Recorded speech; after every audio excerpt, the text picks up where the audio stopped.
ewúrẹ́ tó wọlé tí ò kágò ní dẹran àmúso, àgùntàn tó wọlé tí ò kágò ní dẹran àmúdèmọ́lẹ̀.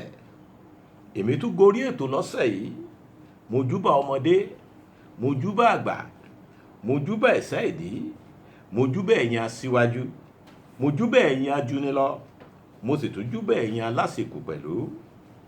Mo wá rí fàyè o, mo ṣe bá gbà o, kàyìmọ̀ pa mí lọ́dọ̀ o, mo ṣe bá gbà o. Ètò yín, ètò wa ni ìròyìn láti inú ìjọ àgùdà ilẹ̀ Yorùbá ló tún gorí afẹ́fẹ́ láti iléeṣẹ́ ìgbóhùnsáfẹ́fẹ́ ti ẹkùn ìjọ àgùdà Ìbàdàn. Àlùfáà Paul Aṣáwálé lórúkọ mi. Ṣáájú ẹ gbọ́ àwọn kókó inú ìròyìn tọ̀sẹ̀ yìí. Ẹ jẹ́ n tún mọ̀ọ́lẹ̀ mi jẹ láti bí pẹlẹbẹ. Ìjọ ẹkùn àgbà Ìbàdàn ló gbàlejò àwọn adarí akẹ́kọ̀ọ́ ìgbàgbọ́ jákèjádò orílẹ̀-èdè Nàìjíríà tọdún yìí. Ojú ìwé karùn-ún ní Catholic Weekly Independent fẹ̀kúnrẹ́rẹ́ rẹ̀ sí. Ìdánilẹ́kọ̀ọ́ àwọn àlùfáà gbogbo ìjọ àgùdà ti ẹkùn àgbà Ìbàdàn tọdún yìí tún wáyé ní St. Gabriel Catholic Church Mọ́kọ́lá Ìbàdàn. Ojú ìwé kẹwàá níròyìn náà wà lẹ́kùnrẹ́rẹ́. Bíṣọ́ọ̀bù Abẹ́òkúta pè fún ìrètí àti àlàáfíà lójú ọ̀nà àti sọ orílẹ̀-èdè wa dọ̀tun. Ojú ìwé kejìlá ti CDA Rock ló wà lẹ́kùnrẹ́rẹ́. Ìjọ ẹkùn Abẹ́òkúta rí èrè èso iṣẹ́ ìsìn tó pọ̀ ká nínú akitiyan rẹ̀ láàrin àwọn tó wà lọ́gbà àtúnwàṣe, ní pàtàkì jùlọ lọ́dún tó kọjá. Ojú ìwé kejìlá ní CDA Rock fohùn náà sí lẹ́kùnrẹ́rẹ́. Aṣíwájú àwọn ikọ̀ ìránṣẹ́ kọ̀ọ̀kan làwọn olórí àwọn áńgẹ́lì jẹ́ o. The New Chronicler ló sọ bẹ́ẹ̀ sójú ìwé kejìlá rẹ̀. Kí lẹ ti rí àwọn àdúrà alábùkún fún èyí tí Jésù gbà nínú hílàhílo orílẹ̀-èdè Nàìjíríà yìí sí? Bíṣọ́ọ̀bù ẹkùn àgbà Èkó ló yànnàná rẹ̀ lẹ́kùnrẹ́rẹ́ sójú ìwé kẹta ti The Herald. Àwọn ọ̀nà ìmọ̀ ẹ̀rọ ìgbàlódé wọ̀nyí kò gbọ́dọ̀ rọ́pò ojúṣe ọmọ ẹ̀dá láyé o, ó kàn lè máa ran ẹ̀dá lọ́wọ́ ni. Pápá Mímọ́ Léò ló sín gbogbo àgbáyé ní gbẹ́rẹ́ ìpàkọ́ yìí. Ojú ìwé karùn-ún ti Catholic Herald ló wà lẹ́kùnrẹ́rẹ́. Ǹjẹ́ àwọn ẹ̀kúnrẹ́rẹ́ ìròyìn náà nìyí? Ẹ fi nǹkan léde kẹ́ ẹ máa bá wa kálọ. Ìjọ ẹkùn àgbà Ìbàdàn ló gbàlejò àwọn adarí akẹ́kọ̀ọ́ ìgbàgbọ́ jákèjádò orílẹ̀-èdè Nàìjíríà tọdún yìí. Ojú ìwé karùn-ún ní Catholic Weekly Independent fẹ̀kúnrẹ́rẹ́ rẹ̀ sí. Bí ó ṣe sọ pé ẹbọ mímọ́ mísà ni wọ́n fi síde ìpàdé wọn náà ní Church of the Ascension Bódìjà Ìbàdàn. Àlùfáà Anthony Ọmọládé ló sojú bíṣọ́ọ̀bù àgbà Most Reverend Dr. Lékè Abégúnrìn láti léwájú ẹbọ mímọ́ mísà lọ́jọ́ náà. Àkọmọ̀nà ìpàdé wọn tọdún yìí ni wọ́n pè ní ìwọ kò gbọdọ̀ ní ọlọ́run mìíràn lẹ́yìn mi. Olùgbàlejò àwọn adarí akẹ́kọ̀ọ́ tó wá jákèjádò orílẹ̀-èdè yìí, Reverend Father Clement Emerue, kí gbogbo wọn káàbọ̀ sí ẹkùn Ìbàdàn. Ó sì dúpẹ́ wíwá tí wọ́n wá. Ọ̀pọ̀ àwọn ọmọ ìjọ náà la gbọ́ pé wọ́n pèsè sí ibi ìpàdé náà.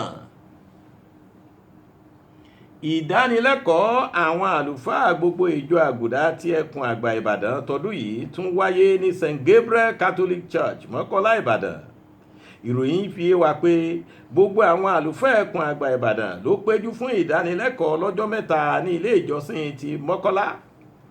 Àkọlé ìdánilẹ́kọ̀ọ́ tọdún yìí ni Sákrámẹ́ǹtì ìjẹ́wọ́ ẹ̀ṣẹ̀ àti ìfinútán tàbí ìpamọ́ rẹ̀ láyé àwọn èlò ìròyìn ayélujára wọ̀nyí. Reverend Father Lawrence Ògúndípẹ̀ SDV ló wá tẹ pẹrẹpẹrẹ àkọlé ìdánilẹ́kọ̀ọ́ yìí fún wọn yẹ̀wò. Bákan náà làwọn àlùfáà náà fi àkókò yìí jíyìn iṣẹ́ ìríjú wọn ní gbogbo igun tí wọ́n dì mú ní ọdún 2025 fáráyé gbọ́. Bíṣọ́ọ̀bù àgbà ẹkùn náà Most Reverend Dr. Lékè Abégúnrìn fi àkókò náà bá àwọn àlùfáà náà wí níbi tí ó kù díẹ̀ káàtó, ó yìn wọ́n níbi tí ó yẹ, ó sì ṣe ànálé àwọn àtúnṣe fún ọdún 2026. Bíṣọ́ọ̀bù Abẹ́òkúta pè fún ìrètí àti àlàáfíà lójú ọ̀nà àti sọ orílẹ̀-èdè wa dọ̀tun. Most Reverend Dr. Peter Ọ̀dẹ́tòyìnbó tí í ṣe bíṣọ́ọ̀bù Abẹ́òkúta ké sí gbogbo ọmọ Nàìjíríà pé kí wọ́n jẹ́ kí ìrètí wọn fún àlàáfíà lórílẹ̀-èdè yìí láàrin bí àwùjọ wa ṣe rí yìí àti ọrọ̀ ajé wa rọ̀ mọ́ Jésù Kristi nìkan ṣoṣo. Nígbà tí ó rán wọn létí ohun tí Kérésìmesì dúró fún gan, ó ní àlàáfíà tòótọ́ kì í wá nípasẹ̀ agbára tàbí agídí, bí kò ṣe nípasẹ̀ ìrẹ̀lẹ̀, ìfẹ́ àti ìgbàgbọ́, èyí tí ìbí Jésù Kristi fi hàn gbogbo wa. Ó sọ pé lóòótọ́ làwọn ọmọ Nàìjíríà ti gbọgbẹ́ ibi, ìṣẹ́, àìríṣẹ́ṣe, àìláàbò àti onírúurú ìwà ìbàjẹ́. Ó ní síbẹ̀ wọ́n gbọ́dọ̀ máa gbàdúrà fún ìràpadà ọkàn àwọn aṣíwájú wọn àti tàwọn ọmọlẹ́yìn pẹ̀lú. Ìjọ ẹkùn Abẹ́òkúta rí èrè èso iṣẹ́ ìsìn tó pọ̀ ká nínú akitiyan rẹ̀ láàrin àwọn tó wà lọ́gbà àtúnwàṣe, ní pàtàkì jùlọ lọ́dún tó kọjá. Alákòóso ẹ̀ka tó mójútó ọ̀rọ̀ ìdájọ́ òdodo àti àlàáfíà JDPM, Reverend Father Eric Ọlátúnjí ló sọ eléyìí di mímọ̀.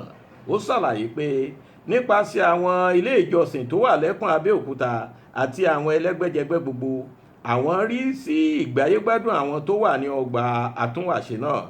Ó ní bí àwọn ṣe ń lọ bẹ̀ wọ́n wò làwọn ń lọ ṣe mísà fún wọn, bẹ́ẹ̀ làwọn sì ṣe ń pín àwọn nǹkan ìmáyédẹrùn fún gbogbo wọn pẹ̀lú. Aṣíwájú àwọn ikọ̀ ìránṣẹ́ kọ̀ọ̀kan làwọn olórí àwọn áńgẹ́lì jẹ́ o. The New Chronicle ló sọ bẹ́ẹ̀ sójú ìwé 12 rẹ̀. Ó sọ pé bí áńgẹ́lì Máíkẹ́lì ṣe jẹ́ olórí ogun àwọn ọmọ ogun ọ̀run, bẹ́ẹ̀ ni áńgẹ́lì Ráfẹ́ẹ̀lì jẹ́ olórí ikọ̀ àwọn olùwòsàn àti ìbá ẹ̀mí èṣù jẹ́, nígbà tí áńgẹ́lì Gabriel ní tiẹ̀ sì jẹ́ olórí ikọ̀ àwọn oníròyìn ayọ̀. Ó ní gbogbo ikọ̀ àwọn áńgẹ́lì wọ̀nyí ni wọ́n ń fi agbára Ọlọ́run hàn, èyí tí kò lópin. Kí lẹ ti rí àwọn àdúrà alábùkún fún nínú hílàhílo orílẹ̀-èdè Nàìjíríà yìí sí?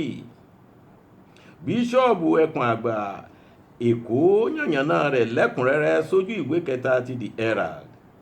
Most Reverend Dr. Adéwálé Martin sọ pé Jésù gbàdúrà fún àwọn ọ̀pọ̀ ènìyàn, ó sì pè wọ́n ní alábùkún fún, ìyún ní àwọn òtòṣì lẹ́mìí, àwọn aláàánú, àwọn tẹ́bí òdodo ń pa àti bẹ́ẹ̀ bẹ́ẹ̀ lọ.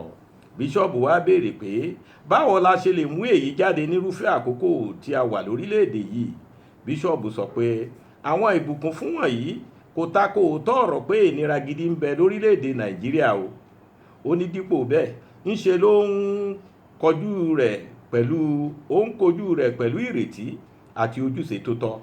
Ó ní ohun tí àwọn ìbùkún fún wọ̀nyí ń ṣe ni láti tẹ̀ mọ́níkálukú létí pé ọ̀tún ìwọ ọmọlúàbí ni láti tẹ̀lé ọ̀tún ọrọ̀ ajé àti ọ̀tún ètò ìṣèlú orílẹ̀-èdè.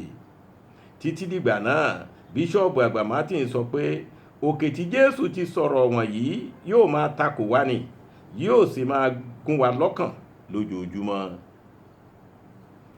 Àwọn ọ̀nà ìmọ̀ ẹ̀rọ ìgbàlódé wọ̀nyí kò gbọ́dọ̀ rọ́pò ojúṣe ọmọ ẹ̀dá láyé o, ó kàn lè máa ran ẹ̀dá lọ́wọ́ ni. Pápá Mímọ́ Leo ló sín gbogbo àgbáyé ní gbẹ́rẹ́ ìpàkọ́ yìí. Ojú ìwé 5 ti Catholic Herald ló wà. Nínú ọ̀rọ̀ rẹ̀ fún ìgbáradì ayẹyẹ 60 ọdún àwọn oníròyìn lágbàáyé, èyí tí yóò wáyé ní ọjọ́ 17 oṣù karùn-ún ọdún yìí, ni Pápá Mímọ́ Leo ìkẹrìnlá fi ṣàsọyé ọ̀rọ̀ yìí. Ó sọ pé ìmọ̀ ẹ̀rọ yẹ kó máa sin ẹ̀dá ni o, kí ó sì máa jíṣẹ́ fún un, kì í ṣe pé kí ó máa gba ipò ẹ̀dá. Ó ní Olódùmarè ti gbin ara rẹ̀ sínú ẹ̀dá kọ̀ọ̀kan pẹ̀lú àwòrán ọ̀tọ̀ọ̀tọ̀ àti ojúṣe ọ̀tọ̀ọ̀tọ̀. Ó ní nítorí náà kò sí ìmọ̀ ẹ̀rọ tó lè gba àyè tàbí gba ojúṣe ẹ̀dá kọ̀ọ̀kan lọ́wọ́ rẹ̀. ẹ jẹ́ ká relé ilé là á lọ àgbẹ̀ kan ò roko kó gbàgbé ilé. Àgbẹ̀ tún ṣetán ó ń rèlú ìdáró, àlùkò ṣetán ó ń rèlú ìkosùn, lékeléké mi ṣetán ó ń rèlú ìkẹfun. Àlùfáà Ṣáwálé sọ̀ròyìn tán lọ́sẹ̀ yìí ó ń padà ságọ́ rẹ̀ láti iléeṣẹ́ ìgbóhùnsáfẹ́fẹ́ ti ẹkùn àgbà Ìbàdàn. Ẹ ò ní kóbi, ibi ò ní kò yín. Ǹjẹ́ títí ọjọ́ mẹ́jọ àtèmi àtẹ̀yìn ẹnu ò ní rélù wá lẹ́sẹ̀ o. Gbọ̀ngbọ̀n báyìí òkè gbọ̀ngbọ̀n.